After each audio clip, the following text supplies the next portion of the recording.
much of your time, but just to get started with this oral history, I love to always find out what led you to Howard University. What inspired you to go to school there, Janet?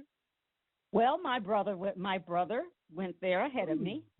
okay. We were from a small town up in western Pennsylvania, about 30 miles west of Pittsburgh. And we grew up in an environment in those days where we were the only African. We were in a small town that didn't have a large minority population. Hmm. And my dad actually had a real passion for making sure that we went to HBCUs. Oh, wow. He went to Carnegie Tech and graduated in 1929, and he was well educated. But he was concerned that there are so many other aspects of what happens in the undergraduate experience that he didn't have access to. And he had cousins who were at Morehouse and Spelman, and they were, as he used to say, they used the same textbooks as me, but they had a life. And Hmm. so my parents pushed us to go to HBCUs, where, and his thing is, you need to go someplace where Yeah. you can actually do the work and earn the merit based on what you can do, and be in an environment for a while where you're a majority. And it was a different atmosphere. Wow. It was the 60s. It was the early middle 60s, and things were not as diverse as they are now, nor were people talking about issues of diversity.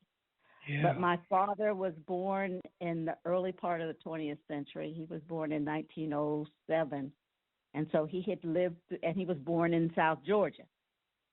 So his experience was such that race was something that was very much a part of his one of the major variables in any of the equations that we were there that we talked about. So he wanted us all to go to HBCUs. I And love so it. out of seven of us, six went to HBCUs.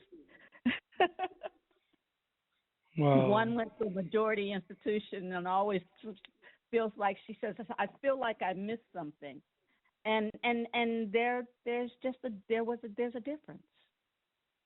Hmm. Uh, and so that's how I got to. My brother went to Howard before me, and he majored in chemistry.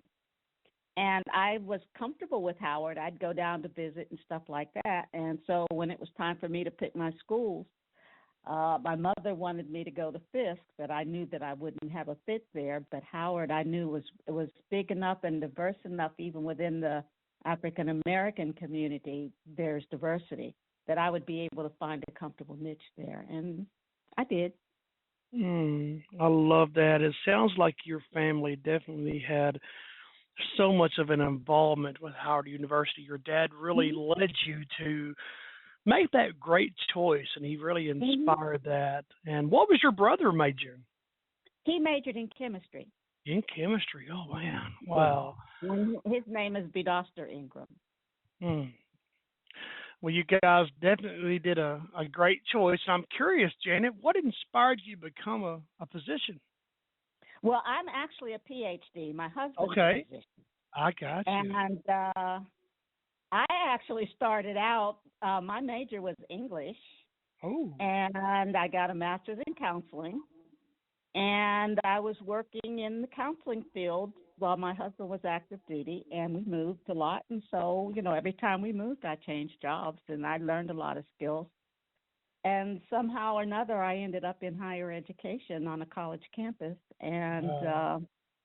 that led me into uh, I became the head of a counseling department, and then I became a dean, and that was Oh, of enrollment management. And in that process, I went back to earn a doctorate in administration, wow. and moved over to the academic side. And after life changes, and Tom retired from the military, and he decided that I got traded in for a younger model, let's say. And so I took a faculty position at Georgia State as an assistant. So I went up the student affairs side and then moved over and went up the academic affairs side from an assistant professor at Georgia State. And then I went from there to Florida A&M, assistant professor, full professor, served time as dean of the College of Education. And then I went to Grambling as AVP for research and dean of the graduate school, and then served some time as provost, and then I retired.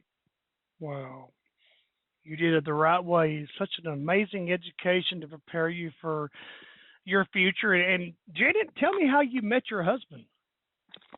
Actually, we were, it was the fall of 65, and everybody was coming back to school, and some of my friends and I were coming from the CAF, and some of the guys we knew were sitting on the wall, and Bill Lawson, who was a friend of ours, was introducing us to his new roommate who had come down from Lincoln University to go to med school.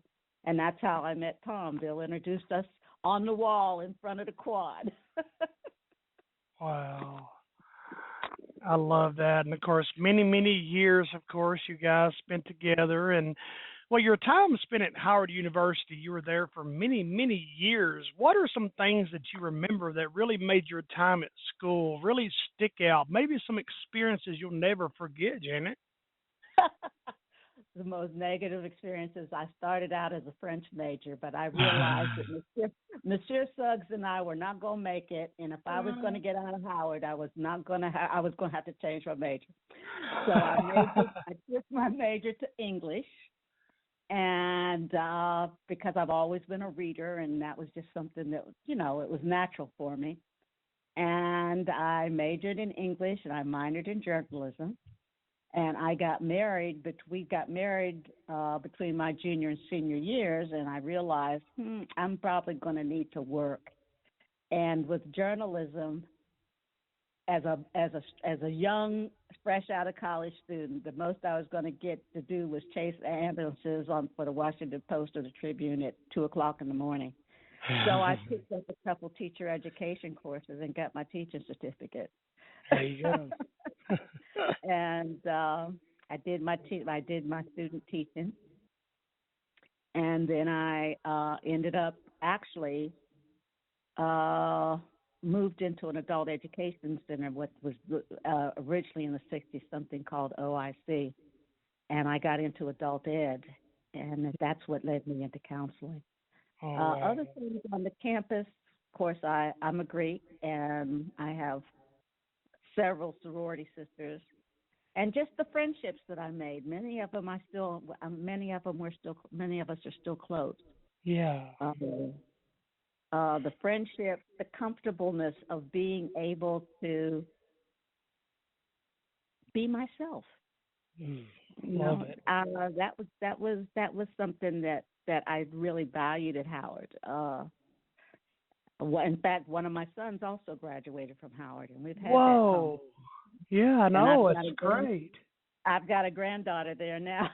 Oh, my goodness. How great. Man, they're keeping up that legacy, keeping it alive, and so many great experiences coming out as a result of that. I love that.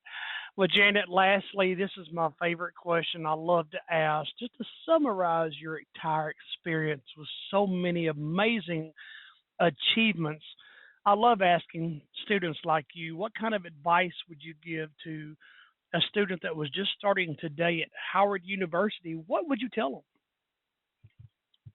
them? Allow yourself to be flexible. It's okay if you change your mind. Yeah. One of the things that I have found, not only from my own experience, is because I work with college students so much, they come to college with a goal, and that's important. But something quite often happens. They discover that the major they thought they wanted wasn't really what they wanted, and they get disappointed, and they need to understand the reality of it is at the baccalaureate level, with very few exceptions, the foundation of literacy, being able to write, think critically, have computational literacy, and good, strong interpersonal skills. If they get Yes. out with a bachelor degree with those skills, what's really going to shape them is not going to be just what your undergraduate major is. Because if you probably have found, many of us don't work in our majors after we Right. graduate. That's right. But that foundation that we get from the major is the critical thinking skills, the ability to communicate effectively, the ability to just be able to have interpersonal skills, to be Mm, able to talk with anybody. My dad's thing was, you should be able to speak to paupers and princes and be understood by both. that's it. And Howard gave me that. Mm, In a lot of ways. There were just a lot of experiences inside the classroom, but some of our biggest learning experiences were outside of the classroom, of course. Yeah, that's where in you the learn the residence world. halls, in the residence halls, and on the yard, and just the problem solving when you missed your curfew and had to figure out how to sneak into the quad. I mean, that honed some serious critical thinking skills.